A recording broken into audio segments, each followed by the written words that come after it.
Hello दोस्तों, स्वागत है आपका संतोष स्टडीज एकेडमी में। हम लोग आज बीपीएससी टीचर 4.0 से संबंधित साइंस का मॉक टेस्ट सॉल्व करेंगे। आज की क्लास में हमने 40 प्रश्नों को लिया है और ये सभी प्रश्न किसी न किसी परीक्षा में आए हुए हैं और इन सभी प्रश्नों के आपको सही सही जवाब देना है और जितने उत्तर सही होते हैं अंत में कमेंट बॉक्स में बताना है। तो चलिए क्लास की शुरुआत करते हैं। आज का पहला प्रश्न है, वायु में ध्वनि तरंग होती है। ऑप्शन ए है तिरछी, बी है अनुदैर्ध्य, सी है विद्युत चुंबकीय, डी है ध्रुवीकृत, ई है उपरोक्त में से कोई नहीं या उपरोक्त में से एक से अधिक। इसका सही जवाब बताइए। इसका सही उत्तर हो जाएगा ऑप्शन बी, ध्वनि तरंग अनुदैर्ध्य तरंग होती है। बी इसका सही उत्तर है। अगले प्रश्न पर चलते हैं। अगला प्रश्न है, हर्ट्ज में क्या मापा जाता है।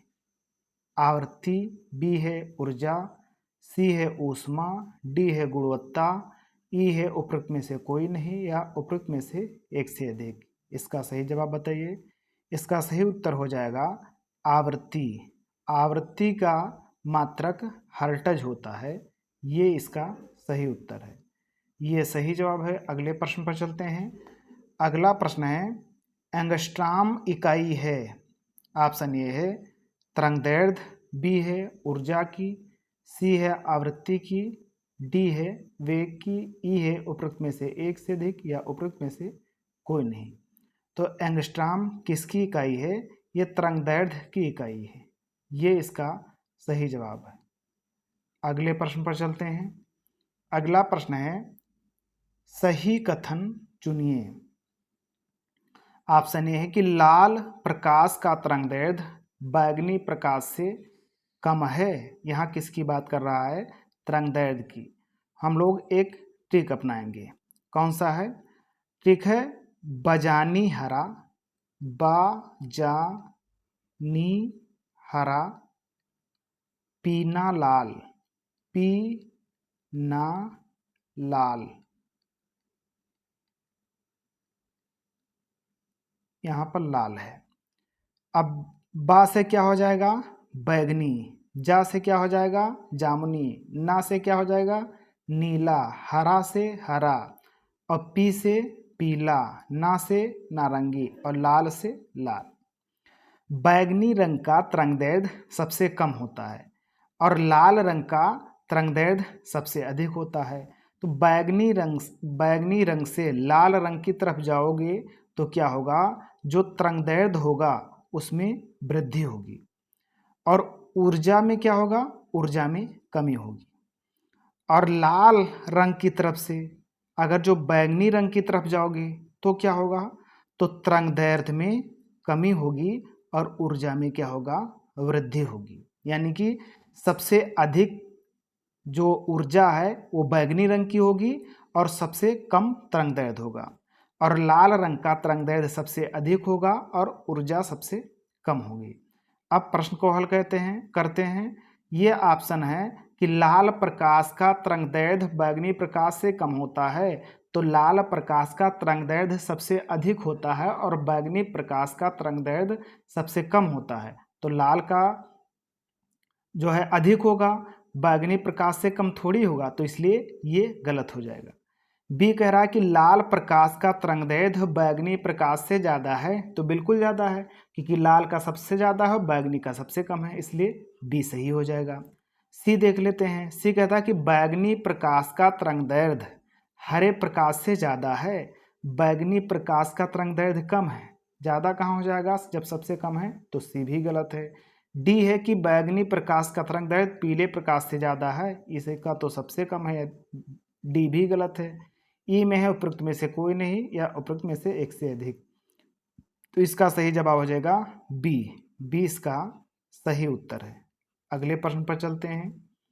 अगला प्रश्न है, दृश्य स्पेक्ट्रम के तरंगदैर्ध्य की सीमा है। ऑप्शन ए है 1300 एंगस्ट्राम से 3900 एंगस्ट्राम, बी है 3900 एंगस्ट्राम से 7600 एंगस्ट्राम, सी है 7800 एंगस्ट्राम से 8200 एंगस्ट्राम, डी है 8500 एंगस्ट्राम से 9800 एंगस्ट्राम, ई है उपरोक्त में से कोई नहीं या उपरोक्त में से एक से अधिक। इसका सही जवाब बताइए।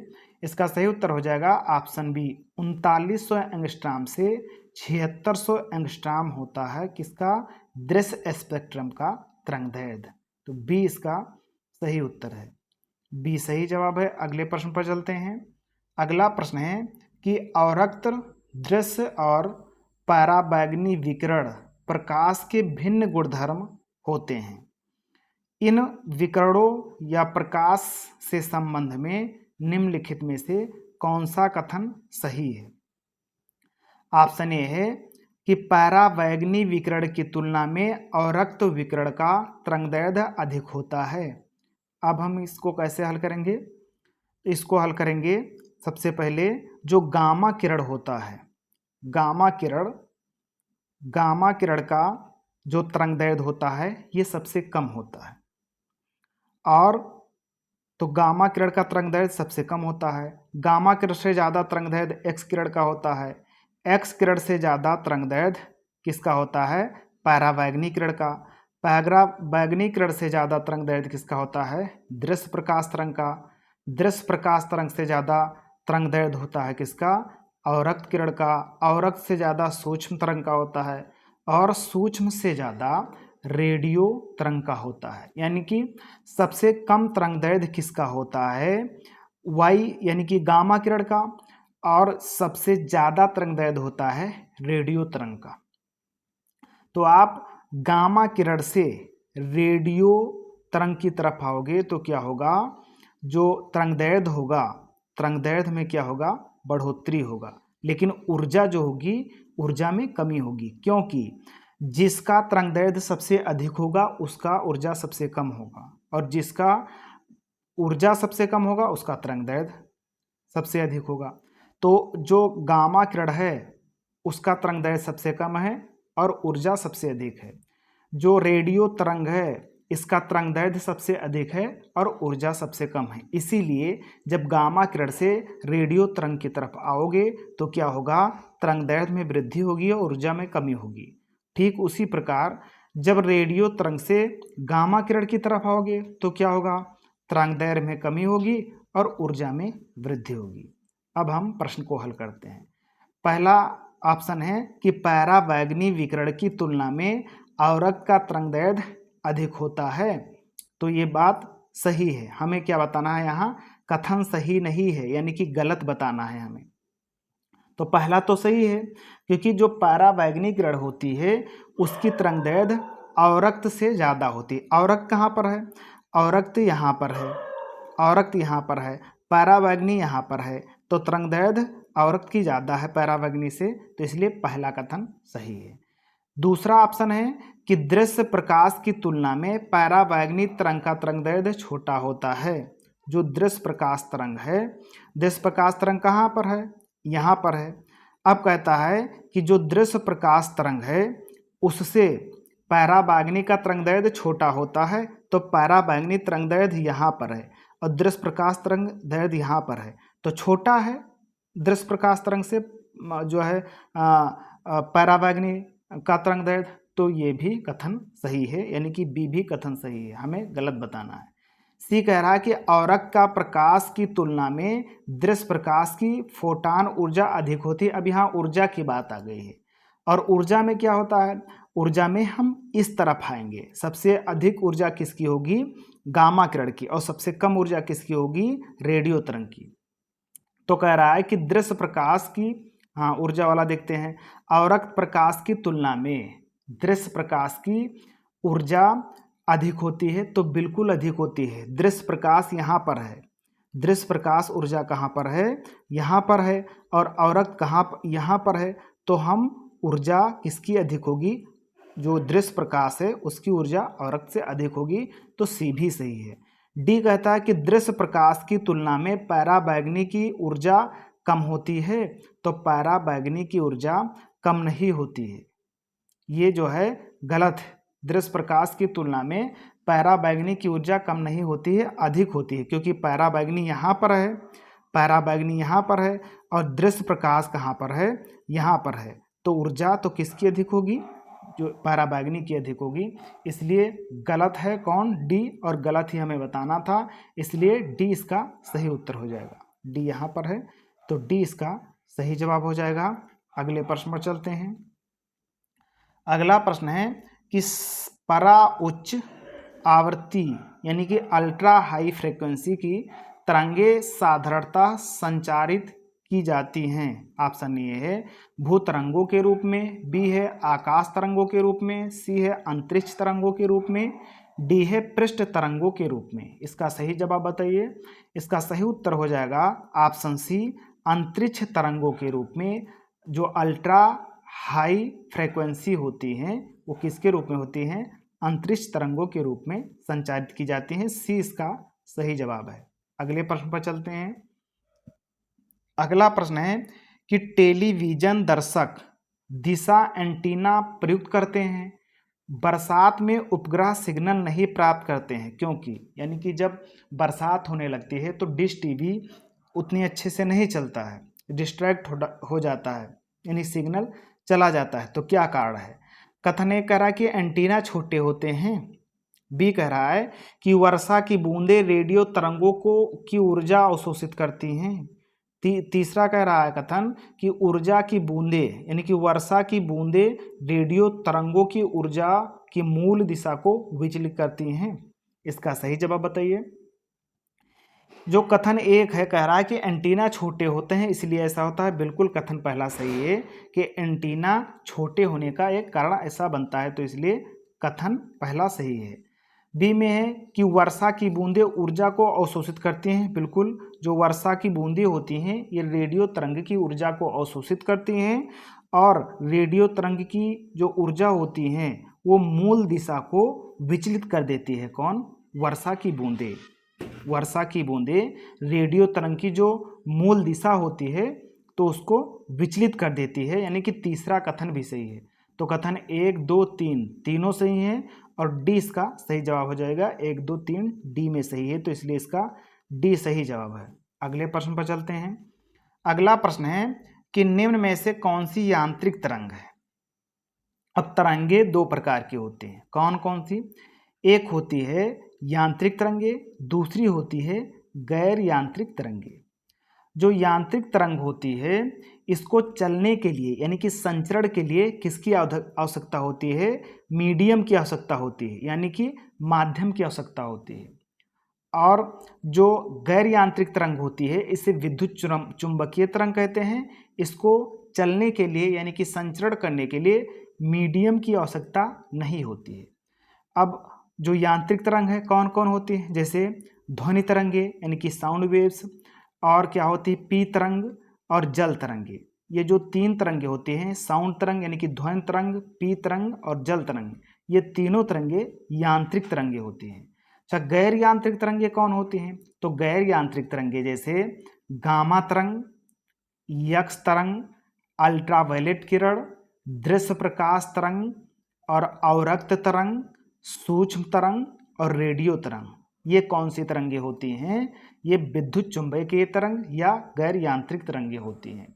तो इसमें कह रहा है कि यांत्रिक तरंग के बारे में पूछ रहा है, तो रेडियो तरंग, यक्स तरंग, प्रकाश तरंग, ये तो क्या हो गया गैर यांत्रिक तरंगे, और जो ध्वनि तरंग है ये यांत्रिक तरंग है। तो डी इसका सही उत्तर हो जाएगा, डी सही जवाब है।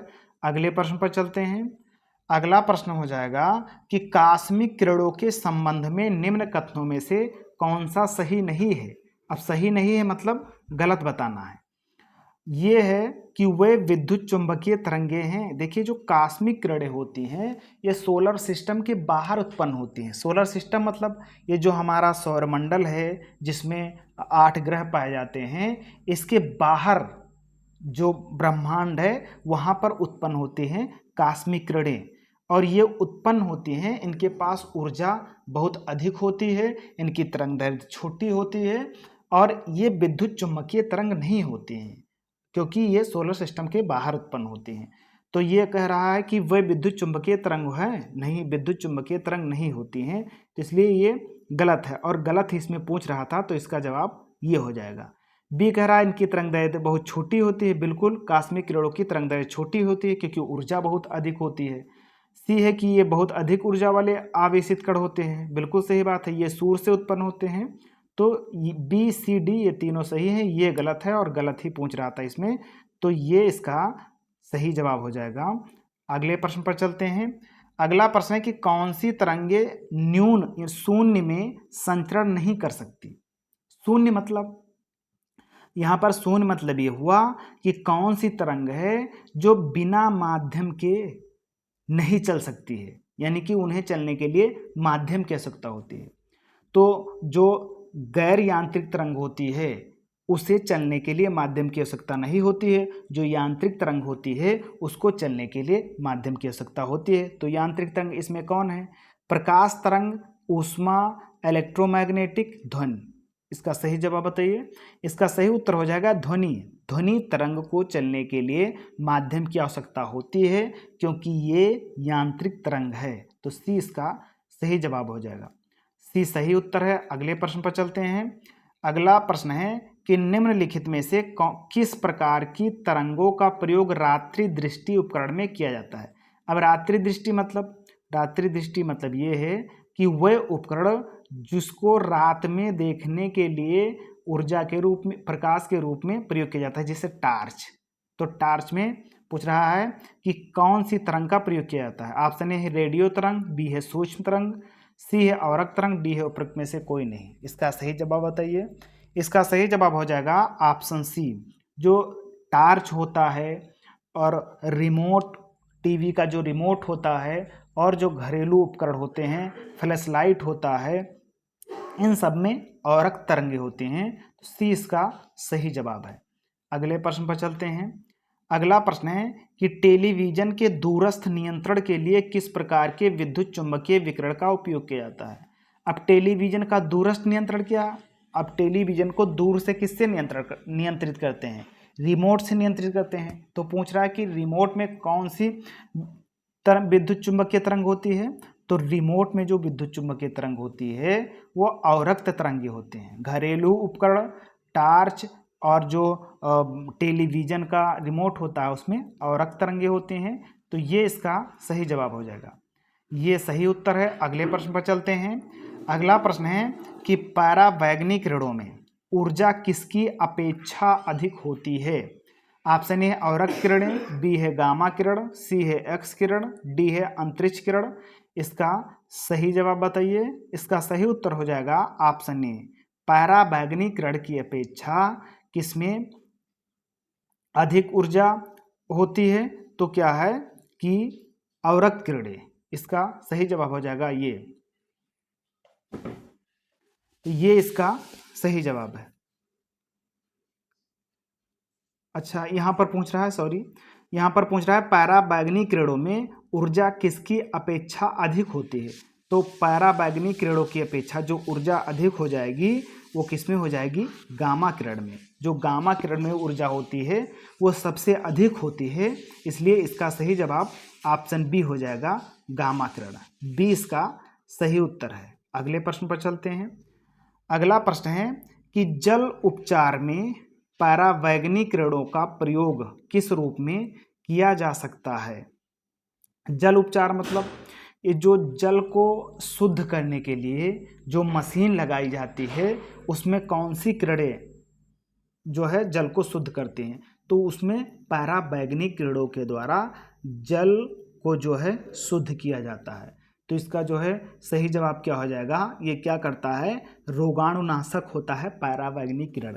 तो बी इसका सही जवाब हो जाएगा। बी सही उत्तर है। अगले प्रश्न पर चलते हैं। अगला प्रश्न है कि यक्स किरणें किस प्रकार की तरंगे हैं। ऑप्शन ए है अनुदैर्ध्य, बी है अनुप्रस्थ, सी है विद्युत चुम्बकीय, डी है प्रत्यास्थ। इसका सही जवाब बताइए। इसका सही उत्तर हो जाएगा कि जो एक्स किरण है ये विद्युत चुम्बकीय तरंग है। सी इसका सही जवाब है। अगले प्रश्न पर चलते हैं। अगला प्रश्न है कॉस्मिक किरणें। ऑप्शन ए है आवेशित कण है, बी है अनावेशित कण है, सी है आवेशित तथा अनावेशित दोनों हो सकती हैं। डी है उपरोक्त में से कोई नहीं। इसका सही जवाब बताइए। इसका सही जवाब हो जाएगा ऑप्शन ए, कास्मिक किरणें आवेशित किरणें होती हैं। ये इसका सही उत्तर है। अगले प्रश्न पर चलते हैं। अगला प्रश्न है कि एफएम प्रसारण सेवा में प्रयुक्त होने वाली आवृत्ति बैंड का प्रास होता है। ऑप्शन ये है 109 से 139 मेगाहर्ट्ज के मध्य, बी है 54 से 75 मेगाहर्ट्ज, सी है 76 से 87 मेगाहर्ट्ज, डी है 88 से 108 मेगाहर्ट्ज। इसका सही जवाब बताइए। इसका सही उत्तर हो जाएगा ऑप्शन डी, 88 से 108 मेगाहर्ट्ज के मध्य होती हैं एफएम प्रसारण वाली जो आवृत्ति बैंड का प्रास होता है। तो डी इसका सही जवाब है। डी सही उत्तर है। अगले प्रश्न पर चलते हैं। अगला प्रश्न है कि एमआरआई मशीन में निम्न में से किसका प्रयोग किया जाता है। ऑप्शन ए है ध्वनि तरंग का, बी है एक्स किरण का, सी है पराश्रव तरंग का, डी है चुंबकीय तरंग का। इसका सही उत्तर बताइए। इसका सही उत्तर हो जाएगा ऑप्शन डी, विद्युत चुंबकीय तरंग का प्रयोग एमआरआई मशीन में किया जाता है। डी इसका सही जवाब है। अगले प्रश्न पर चलते हैं। अगला प्रश्न है कि एक्स किरणों का प्रयोग किस लिए किया जा सकता है। ऑप्शन ए है जमीन के नीचे सोने का पता लगाने के लिए, बी है बहुमूल्य पत्थरों और हीरो में खराबी का पता लगाने के लिए, सी है हृदय रोग का पता लगाने के लिए, डी है धातु को काटने और वेल्डिंग करने के लिए। इसका सही जवाब बताइए। इसका सही उत्तर हो जाएगा ऑप्शन बी, एक्स किरणों का प्रयोग बहुमूल्य पत्थरों और हीरो में खराबी का पता लगाने के लिए किया जा सकता है। तो बी इसका सही जवाब है। बी सही उत्तर है। आगे चलते हैं अगले प्रश्न पर। अगला प्रश्न है कि निम्नलिखित में से किस विकिरण में सबसे कम तरंगदैर्घ्य होता है। तो सबसे कम तरंगदैर्घ्य किसका होगा, जिसकी ऊर्जा सबसे अधिक होगी। सबसे अधिक ऊर्जा किसकी होती है, गामा किरण की। तो गामा किरण कौन सा है, ये गामा किरण है। तो सी इसका सही जवाब हो जाएगा। सी सही उत्तर है। अगले प्रश्न पर चलते हैं। अगला प्रश्न है कि सीटी स्कैन करने में प्रयोग में लाई जाती है। ऑप्शन ए है अवरक्त किरणें, बी है पराश्रव तरंगें, सी है दृश्य प्रकाश, डी है एक्स किरणें। इसका सही जवाब बताइए। इसका सही उत्तर हो जाएगा ऑप्शन डी, एक्स किरण का प्रयोग सीटी स्कैन में किया जाता है। डी इसका सही उत्तर है। अगले प्रश्न पर चलते हैं। अगला प्रश्न है कि दो उत्तरोत्तर श्रृंग अथवा दो उत्तरोत्तर गर्त के बीच की दूरी को क्या कहते हैं। अब ये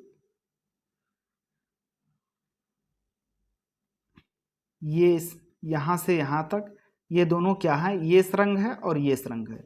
तो एक सुरंग के दूसरे सुरंग के बीच की दूरी, ये गर्त है और ये गर्त है। एक गर्त से दूसरे गर्त के बीच की दूरी, तो ये दूरी और ये दूरी क्या कहलाती है। तो इसे क्या कहते हैं, तरंगदैर्घ्य कहते हैं। क्या कहते हैं, तरंगदैर्घ्य कहते हैं। तो बी इसका सही जवाब हो जाएगा, तरंगदैर्घ्य। बी सही उत्तर है। अगले प्रश्न पर चलते हैं। अगला प्रश्न है कि दीर्घ रेडियो तरंगें पृथ्वी की किस सतह से परिवर्तित होती हैं। ऑप्शन ए है क्षोभ मंडल, बी है आयन मंडल, सी है क्षोभ सीमा, सी है समताप मंडल। इसका सही उत्तर बताइए। इसका सही उत्तर हो जाएगा ऑप्शन बी, जो दीर्घ रेडियो तरंगें होती हैं वो आयन मंडल से परावर्तित होकर पृथ्वी पर आती हैं और क्या, टेलीविज़न और रेडियो का प्रसारण करवाती हैं। तो बी इसका सही जवाब हो जाएगा। बी सही उत्तर है। अगले प्रश्न पर चलते हैं। अगला प्रश्न है कि पराश्रव तरंगों के बारे में निम्नलिखित में कथनों पर विचार कीजिए। जो पराश्रव तरंग है उसके बारे में पूछ रहा है। ऑप्शन है कि कीड़ों को नष्ट कर सकती है, बी है ये कपड़ों से धूल हटाकर उन्हें साफ कर सकती है, तीसरा कथन है कि उपयोग बीमारियों के उपचार के लिए किया जा सकता है, सी है यह स्वचालित दरवाजों को नियंत्रित करती है। इसका सही जवाब बताइए। ऑप्शन ये सही है कि बी सही है कि सी सही है कि डी सही है। इसका सही उत्तर बताइए। कथन पहला है कि ये कीड़ों को नष्ट कर देती हैं। तो जो पराश्रव तरंग होती है ये कीड़ों को नष्ट कर देती है। और ये धूल हटाने में क्या होता है कि जो चिमनियाँ होती हैं कल कारखानों और जो भट्टे की चिमनियाँ होती हैं इनको प्रसरप तरंगों के द्वारा ही साफ किया जाता है। तो कथन एक सही है और दूसरा कथन भी सही है। तीसरा कथन है बीमारियों के उपचार में भी इसका प्रयोग किया जाता है और दरवाजों को नियंत्रित करने में भी प्रसरप तरंगों का प्रयोग किया जाता है। तो 1 2 3 4 चारों कथन इसके सही है, यानी कि उपयुक्त सभी सही है। तो डी इसका सही उत्तर हो जाएगा। आगे चलते हैं अगले प्रश्न पर। अगला प्रश्न है कि कथन ये में लिखा है कि तांबे के एक टुकड़े को तथा कांच के एक टुकड़े को एक ही तापमान पर गर्म किया गया, उसके बाद स्पर्श करने के बाद तांबा का टुकड़ा कांच के टुकड़े की अपेक्षा अधिक गर्म लगता है। तो ये कथन तो सही है, लेकिन अब क्यों गर्म होता है? मान लिया जाए कि ये तांबा का टुकड़ा है और ये किसका टुकड़ा है? कांच का टुकड़ा है। अब जब समान तापमान पर, यानी कि मान लिया जाए कि 25 डिग्री सेंटीग्रेड ताप पर दोनों को हम गर्म करते हैं, तो जो तांबा का है ये अधिक गर्म हो जाता है और जो ये है कांच का है ये कम गर्म होता है। इसका कारण ये है कि जो तांबा है ये ऊष्मा का सुचालक है और जो कांच है ये ऊष्मा का कुचालक है, इसलिए तांबा अधिक गर्म हो जाता है। तो कथन सही है, लेकिन अब कारण देख लेते हैं। कारण कहता है तांबे का घनत्व तो कांच के घनत्व से अधिक होता है, तो कारण भी सही है। तांबा का जो घनत्व होता है कांच से अधिक होता है, लेकिन इसका कारण ये नहीं बनता है कि जो तांबा है घनत्व के कारण वो अधिक गर्म होता है। गर्म किसके कारण होता है? क्योंकि ऊष्मा का सुचालक है, इसीलिए। तो कथन और कारण दोनों सही है, लेकिन जो कारण है वो कथन का सही स्पष्टीकरण नहीं देता, इसलिए 20 का सही उत्तर होगा। ये और आर दोनों सही है, परंतु आर ये का सही स्पष्टीकरण नहीं है, तो 20 का सही उत्तर है। अगले प्रश्न पर चलते हैं। अगला प्रश्न है कि डेजर्ट कूलर द्वारा शीतलन किस पर आधारित है? ऑप्शन ए है उष्ण वायु प्रतिस्थापन, बी है वायु निर्जलीकरण, सी है वाष्पन शीतलन, डी है वायु पुनर्जलीकरण। इसका सही उत्तर बताइए। इसका सही उत्तर होगा ऑप्शन सी, वाष्पन शीतलन के द्वारा ऐसा होता है। तो सी इसका सही उत्तर है। अगले प्रश्न पर चलते हैं। अगला प्रश्न है कि गर्म मौसम में पंखा चलने से आराम महसूस होता है, क्योंकि पंखा ठंडी हवा देता है, बी है हमारा पसीना तेजी से वाष्पीकृत हो जाता है, सी है हमारे उस शरीर में अधिक ऊष्मा विकृत होती है, डी है हवा की संवाहकता बढ़ जाती है। इसका सही उत्तर बताइए। इसका सही उत्तर हो जाएगा ऑप्शन बी कि पसीना जब तेजी से वाष्पीकृत होता है पंखा चलने पर तब हमें आराम महसूस होता है। बी इसका सही उत्तर है। आगे चलते हैं अगले प्रश्न पर। अगला प्रश्न है कि वायुमंडल हमारे ऊपर बहुत अधिक दबाव डालता है, परंतु हम इसका अनुभव नहीं करते हैं, क्योंकि हमारा रक्त वायुमंडल के दबाव से कुछ अधिक दबाव डालता है। बी है कि हम इसके अभ्यस्त हैं, सी है हमारी हड्डियां काफ़ी कमज़ोर हैं, मजबूत हैं और इस दबाव को सहन कर सकती हैं, डी है हमारे सिर का सतही क्षेत्रफल बहुत छोटा है। इसका सही उत्तर बताइए। इसका सही उत्तर हो जाएगा ऑप्शन ए। जो ब्लड प्रेशर होता है वो वायुमंडल के प्रेशर से अधिक होता है, इसलिए ये चीज़ें हमें, यानी कि जो वायुमंडल का दाब है ये हमें महसूस नहीं होता है। ये इसका सही उत्तर है। अगले प्रश्न पर चलते हैं। अगला प्रश्न है कि बादल आच्छादित रातें स्वच्छ आकाश वाली रातों से अधिक गर्म होती हैं। क्यों होती हैं ऐसा? क्योंकि बादल पृथ्वी तथा हवा के ऊष्मा का विकिरण रोकते हैं। बी है बादल दिन में सूर्य की रोशनी को ग्रहण करते हैं और रात को गर्मी का विकिरण करते हैं, ऐसा होता है। सी है कि बादल वातावरण को आर्द्र बनाते हैं तथा ऊष्मा उत्पन्न करते हैं। डी है बादल हवा की गति को अवरुद्ध करते हैं और उष्णता उत्पन्न करते हैं। तो इसका सही जवाब बताइए।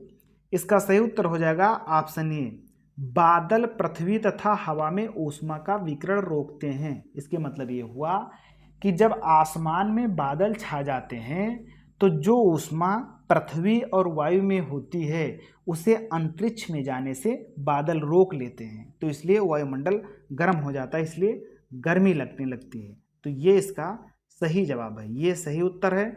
अगले प्रश्न पर चलते हैं। अगला प्रश्न कह रहा है कि कमरे को ठंडा किया जा सकता है। ऑप्शन ए है पानी के बहने से, बी है संपीड़ित गैस के छोड़ने से, सी है रसोई गैस से, डी है ठोस को पिघलाने से। इसका सही जवाब बताइए। इसका सही उत्तर हो जाएगा ऑप्शन डी, संपीड़ित गैस को छोड़ने से क्या होता है, कमरा ठंडा किया जा सकता है। बी इसका सही उत्तर है। अगले प्रश्न पर चलते हैं। अगला प्रश्न है कि निम्न में से कौन सा कथन सही नहीं है। सही नहीं के मतलब क्या होता है, गलत बताना है हमें, कौन सा कथन गलत है। कथन ये है कि एयर कंडीशनर और एयर कूलर दोनों तापक्रम नियंत्रित करते हैं। तो पहला ऑप्शन सही है कि एयर कंडीशनर और एयर कूलर ये दोनों ताप को नियंत्रित करते हैं। मतलब जो है गर्मी लगती है तो इन दोनों को चला दिया जाता है, तो जो तापमान होता है वो मेंटेन हो जाता है, यानी कि गर्मी नहीं लगती है। तो ना गर्मी लगती है ना ठंडी लगती है, मतलब तापमान को नियंत्रित करते हैं। इसलिए ये जो है सही होगा। हमें कौन सा बताना है, गलत है उसे बताना है। बी कह रहा कि एयर कंडीशनर और एयर कूलर दोनों आर्द्रता नियंत्रित करते हैं। तो आर्द्रता तो नियंत्रित दोनों नहीं करते हैं, इसमें से आर्द्रता की ओर एयर कंडीशनर यानी कि एसी करता है बस। तो इसलिए बी कथन गलत हो जाएगा। सी है कि एयर कंडीशनर आर्द्रता नियंत्रित करते हैं। बिल्कुल, एसी आर्द्रता नियंत्रित करता है, परंतु एयर कूलर आर्द्रता नियंत्रित नहीं करते। हाँ, तो ये सी सही है। डी है दोनों वायु की गति को नियंत्रित करते हैं, तो डी भी सही है। हमें गलत बताना था, गलत कौन सा है, बी गलत है। कौन सा गलत है, हमें बी गलत है। तो बी जब गलत है तो बी इसका सही उत्तर हो जाएगा। बी इसका सही उत्तर हो जाएगा। बी सही जवाब है। सॉरी, ये बी इसका सही जवाब है। अगले प्रश्न पर चलते हैं। अगला प्रश्न है कि 33वां प्रश्न है कि जलयुक्त गिलास में तैरता हुआ बर्फ का टुकड़ा जब पिघलता है तो पानी का स्तर क्या होता है। ऑप्शन ए है नीचे गिरता है, बी है ऊपर उठेगा, और यहाँ पर सी होगा कि वही रहेगा, यानी कि जो स्तर है वो समान रहेगा। समान, वही या समान रहेगा। और डी है पहले बढ़ेगा, पहले क्या होगा, बढ़ेगा फिर घटेगा, फिर क्या होगा, घटेगा। तो सही उत्तर बताना है आपको। इसका सही उत्तर हो जाएगा ऑप्शन सी कि जो जल स्तर है, पानी का जो स्तर है वो वही रहेगा, यानी कि समान रहेगा। कैसे, मान लिया जाए ये गिलास है, तो गिलास में ये जल से भरा है। अब जब हम इसमें बर्फ डालेंगे, मान लिया जाए बर्फ हमने डाल दिया, तो जब बर्फ डालेंगे तो ये जो बर्फ इसमें आएगा, यहाँ से गिलास बना लेते हैं, ये जो बर्फ इसमें आएगा तो बर्फ कुछ ना कुछ पानी हटाएगा। मान लिया जाए ये जल से भरा गिलास है और जल का स्तर यहाँ से है, और जब हम इसमें बर्फ डाले तो जल का स्तर थोड़ा बढ़ गया है, यानी कि बर्फ डालने पर जो जल होता है, जल कुछ ना कुछ फैलता है, यानी कि बर्फ क्या करता है, जल को मतलब कि विस्तरित कर देता है, जल स्तर को बढ़ा देता है। तो कितना बढ़ाता है जल स्तर को, जो बर्फ होता है, बर्फ डालने पर बर्फ अपने आयतन के बराबर जल को विस्थापित कर देता है। इसीलिए जब बर्फ पिघलेगा तो जो जल स्तर होगा वो वही रहेगा। इसलिए सी इसका सही जवाब हो जाएगा। सी इसका सही उत्तर है। अगले प्रश्न पर चलते हैं।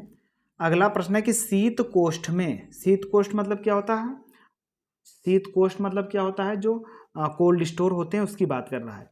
तो कोल्ड स्टोर में भंडारित फल अधिक समय तक चलते हैं। क्यों चलते हैं, क्योंकि सूर्य की रोशनी नहीं पड़ने दी जाती है। बी है पर्यावरण में कार्बन डाइऑक्साइड की सांद्रता बढ़ा दी जाती है। सी है श्वसन दर घटा दी जाती है। डी है आर्द्रता बढ़ जाती है। इसका सही उत्तर बताइए।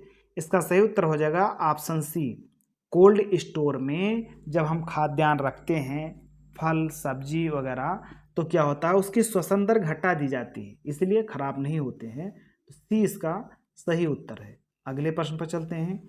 अगला प्रश्न है कि यदि हवा का तापमान बढ़ता है तो उसकी जलवाष्प ग्रहण करने की क्षमता क्या होगी, घटेगी, बी कहता है बढ़ेगी, पहले घटेगी फिर बढ़ेगी।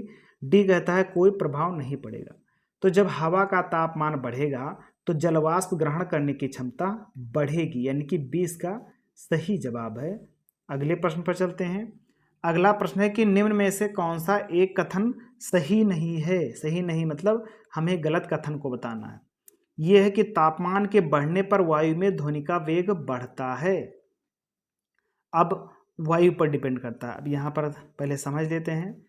तो ये वायु है, वायु में जब तापमान बढ़ेगा, मान लिया जाए तापमान है, तापमान बढ़ेगा या जो आर्द्रता होगी, तापमान या आर्द्रता बढ़ने पर क्या होगा, ध्वनि की वेग बढ़ेगी। वायु में जो साउंड होगा उसकी जो वेग होगी वो बढ़ेगी। किसमें? वायु में। यानी कि जो वायु है, वायु में तापमान बढ़ाने पर या आर्द्रता बढ़ाने पर वायु में जो ध्वनि का वेग होगा वो बढ़ेगा।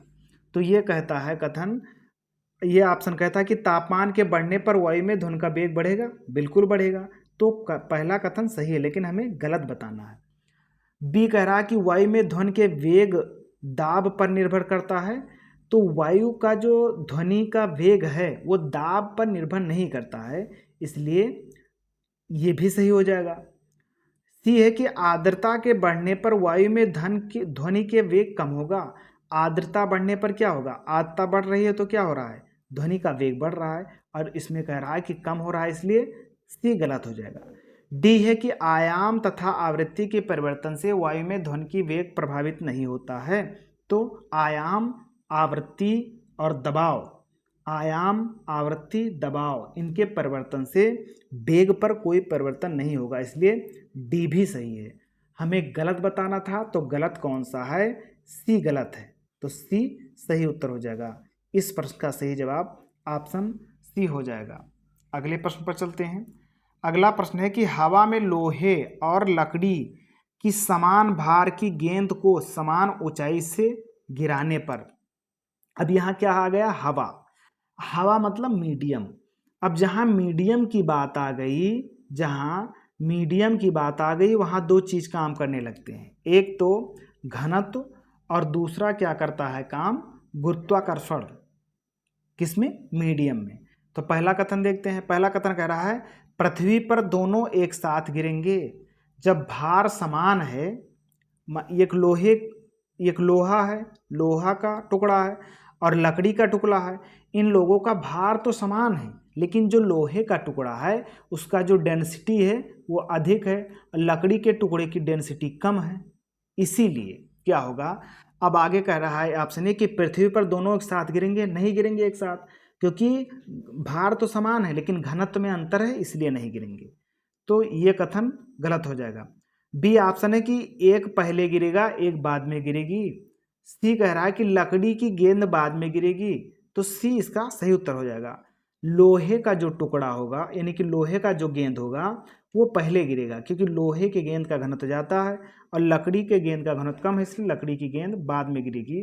तो सी इसका सही जवाब हो जाएगा। सी सही उत्तर है। डी कह रहा है कुछ अंतराल में गिरेगी, तो डी भी गलत है। सी इसका सही जवाब है। अगले प्रश्न पर चलते हैं। अगला प्रश्न है कि जब कोई वस्तु ऊपर से गिराई जाती है तो उसका भार होता है। ऑप्शन ए है 0, बी है अपरिवर्तित, सी है परिवर्तनशील, डी है सभी गलत। इसका सही उत्तर बताइए। इसका सही जवाब हो जाएगा ऑप्शन बी। जब कोई वस्तु ऊपर से गिराई जाती है तो उसका जो भार होता है, भार अपरिवर्तित रहता है। बी इसका सही उत्तर है। अगले प्रश्न पर चलते हैं। अगला प्रश्न है कि दो गेंद है, ये तथा बी क्रमशः 10 किलोग्राम और 1 किलोग्राम की है। उन्हें 20 मीटर की ऊंचाई से एक साथ गिराया जाता है। निम्नलिखित में से कौन सा सही है? अब यहाँ कोई मीडियम दिया नहीं है। जब मीडियम दिया होगा तब जो मीडियम दिया होगा उस हिसाब से हम सवाल को हल करेंगे, और जब मीडियम दिया नहीं होगा तब हम क्या मानेंगे? निर्वात। मीडियम नहीं दिया है तो निर्वात को लेकर चलेंगे। अब कह रहा है कि भूमि ये पहले पहुंचेगी, भूमि पर ये पहले पहुंचेगी। दो हैं, एक ये है, बी है। ये 10 किलोग्राम का है और बी 1 किलोग्राम का है। 20 मीटर की ऊंचाई से एक साथ गिराया जाता है, तो कौन पहले पृथ्वी पर आएगा? ये कहता है कि भूमि पर ये पहले पहुंचेगी नहीं, ये जो है 10 किलोग्राम की है और ये 1 किलोग्राम की है, तो भार अब इसमें नहीं काम करेगा। भार कब काम करता? जब गुरुत्वाकर्षण काम करता।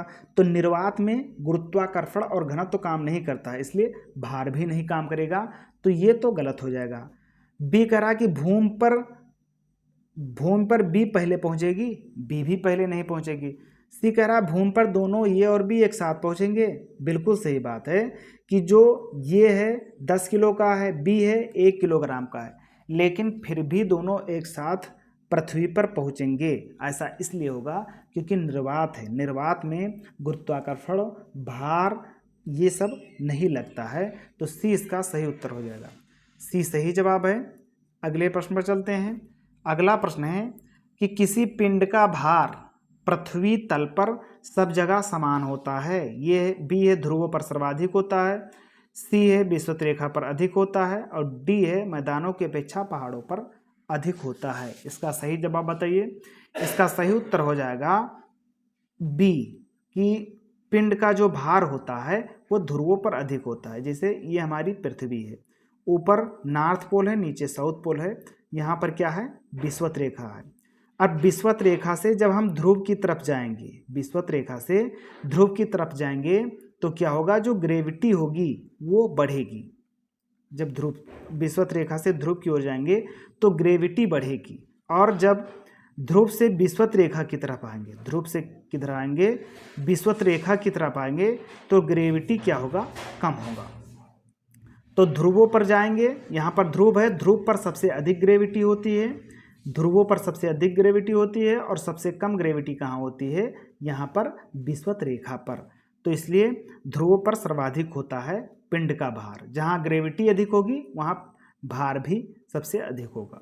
तो कहला पृथ्वी तल पर जो है पिंड का भार सब जगह समान होता है? नहीं होता है, क्योंकि विषुवत रेखा पर कम होता है सबसे, और ध्रुव पर सबसे अधिक होता है, इसलिए पहला ऑप्शन गलत हो जाएगा। बी कह रहा है ध्रुव पर सर्वाधिक होता है, तो बिल्कुल ध्रुव पर सर्वाधिक होता है भार। विषुवत रेखा पर अधिक होता है, विषुवत रेखा पर सबसे कम होता है, सी कह रहा है। डी कह रहा है मैदानों की अपेक्षा पहाड़ों पर अधिक होता है, तो डी भी गलत है। इसका सही जवाब बी है, बी इसका सही उत्तर है। अगले प्रश्न पर चलते हैं। आज की क्लास पूरी हुई। क्लास देखने के लिए धन्यवाद। क्लास पसंद आई हो तो चैनल को सब्सक्राइब कीजिए और बेल आइकन को दबाइए। जितने नंबर आपके सही हुए हैं उसे कमेंट बॉक्स में सही सही बताइए। आज के लिए इतना ही। अपना ध्यान रखिए, पढ़ते रहिए। जय हिंद, नमस्कार।